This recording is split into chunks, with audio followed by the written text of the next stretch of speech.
శ్రీమాత్రే నమః. శ్రీ గురుభ్యో నమః. పోయిన సంవత్సరం జరిగినటువంటి అంబువాచి ఉత్సవం తర్వాత అంబువాచి కుంకుమ చాలామంది తీసుకున్నారు.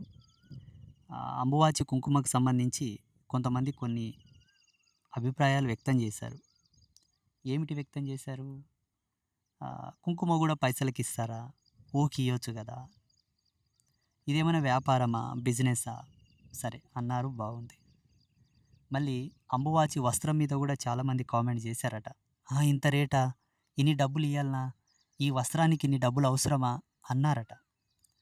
చూడండి, ఇదేం వ్యాపారం కాదు. దయచేసి మీరు వ్యాపారం, వ్యాపారం అనకండి. నాకు సిగ్గా అంటే సిగ్గైతది. ఎందుకు సిగ్గైతదంటే నేనెందుకు వ్యాపారం చేస్తా? నాకేం పెండ్లముందా? నా పెండ్లంకి ఇచ్చిపోతానా? నా పిల్లలుండరా ఆస్తులు రాసిచ్చిపోతానా? నేను పుట్టు బ్రహ్మచారిని. నేను నేను నాలానే వచ్చినా నాలానే ఎళ్ళిపోతా. ఆత్మ సాక్షాత్కారం పొందిన వానికి ఆశ ఏముంటుంది చెప్పండి?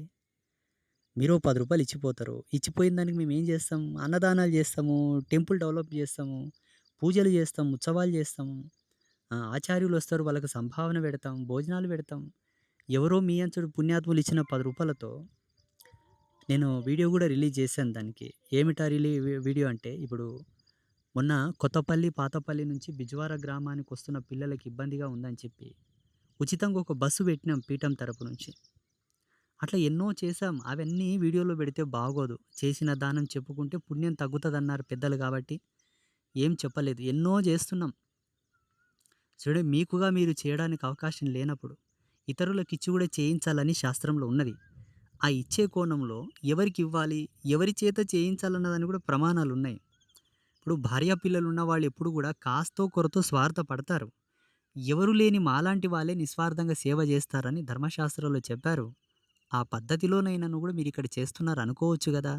ప్రతీదీ వ్యాపారం, వ్యాపారం. నిన్నొగాయన లడ్డూ కౌంటర్ దగ్గరకొచ్చి, "లడ్డు ఎంత బాబు" అని అడిగాడట. రూ. 50. "ఆ! బాగానే సంపాదిస్తున్నారు. డబ్బులు సంపాదించనీకే పెట్టిర్రు" అంటాడట. ఏవండీ, ప్రసాదం కాడ మాట్లాడాలనా? లడ్డు అంటే ఒక ప్రసాదం. భగవంతుని ప్రసాదం కాడ గూడా నీకు వ్యాపారాలు కనపడ్డాయా? అదే ఒక వైన్స్ కాడికి పోయి ఆ మాట అంటావా? గాంజాయి స్మగ్లింగ్ చేసేట స్మగ్లర్‌తోనంటావా? డ్రగ్స్ స్మగ్లింగ్ చేసేట స్మగ్లర్‌తోనంటావా? సమాజంలో కల్తీ తాండవిస్తుంది. ఇట్లా నాట్యమాడుతుంది. తల్లి పాలతో మొదలుకొని భూదేవి కేసి ఎరువుల వరకు కల్తీ, కల్తీ, కల్తీ, కల్తీ. మానవ సమాజమంతా సర్వనాశనం చేయడానికి రెడీ ఉందిప్పుడు.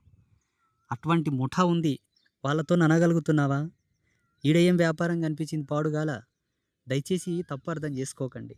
26వ తారీఖు తర్వాత అంబువాచి కుంకుమ, అంబువాచి వస్త్రం మళ్ళీ ఇస్తారు. ఇస్తే దాంట్లో ఒక అంతరార్థం ఉందండి. అంబువాచి వస్త్రం ఎవరికైతే కావాలో వాళ్ళు దేవాలయ అభివృద్ధికి ఎవరైనా సహాయం చేస్తే, దేవాలయంలో కొన్ని అభివృద్ధి కార్యక్రమాలు చేపట్టాం. కొన్ని కట్టడాలు, కొన్ని కన్‌స్ట్రక్షన్స్ చేపట్టాం. ఇంతకు ముందే వీడియోలో చెప్పాను. దానికి సహకరించిన వాళ్లకు అంబువాచి వస్త్రం ఇస్తాము. కలిగితేనే తీసుకోండి, లేకపోతే వద్దు. అంబువాచి కుంకుమ తీసుకోండి. మొన్న కుబేర కుంకుమలో కూడా చాలామంది అన్నారంట, "గింత చిన్న డబ్బికి అన్ని డబ్బులా? రూ. 100కి ఇయ్యొచ్చు గదా! రూ. 10కి ఇయ్యొచ్చు గదా!" అన్నారంట. ఆ రూ. 10 కుంకుమ, రూ. 100 కుంకుమ మీకు బయటనే దొరుకుతది కదండీ! ఇంత దూరం ఎందుకు రావాలి పాడుగాల? ఆ కుంకుమ ఎట్లెట్లా తయారు చేస్తారో, దాంట్లో ఏమేమి ఇంగ్రీడియెంట్స్ కలుపుతారో నేను లైవ్ వీడియో పెట్టే ఇచ్చాం. ఏదన్నా ఒకటి సృష్టించి ఇస్తేనేమో ఒకలాకంటారు. ఏమి ఇయ్యకుంటేనేమో ఈడు ఏమియ్యడు, పొద్దు పొడిస్తే పొద్దు ముక్తే హిందూ ధర్మం, హిందూ ధర్మం, దర్గాలు, మసీదులు అనుకుంటేనే పోతాడు ఈడని మళ్ళీ మీరే తిడతారు మమ్మల్ని. ఏం చేయాలో అర్థం కాకున్నది. అగామ్య గోచరంగా ఉన్నది నా జీవితం. అడక తింటే ఒక తప్పు, అడక తినకుంటే ఒక తప్పు అంటారు పెద్ద మనుషులు మోటుగా. అట్లుంది పరిస్థితి. ఏమండి, ఏమైనా మోసాలు చేస్తేనేమో మోసగాడంటారు. ధర్మం ఏదో ఒకటి మాకు ప్రతిష్టాత్మకమైన దాన్ని ముందల పెట్టి, గిది తీసుకొని ఓ రూ. 10 పీఠానికి తోడు చేసి పోండాయి అంటేనేమో ఇది వ్యాపారం అంటారు. ఎట్లా బతకాలండి? అర్థం ఉందా? బతుకు మా కోసం కాదు, బతకాలంటే మళ్ళీ నా కోసం అనుకున్నారు కంపగాల.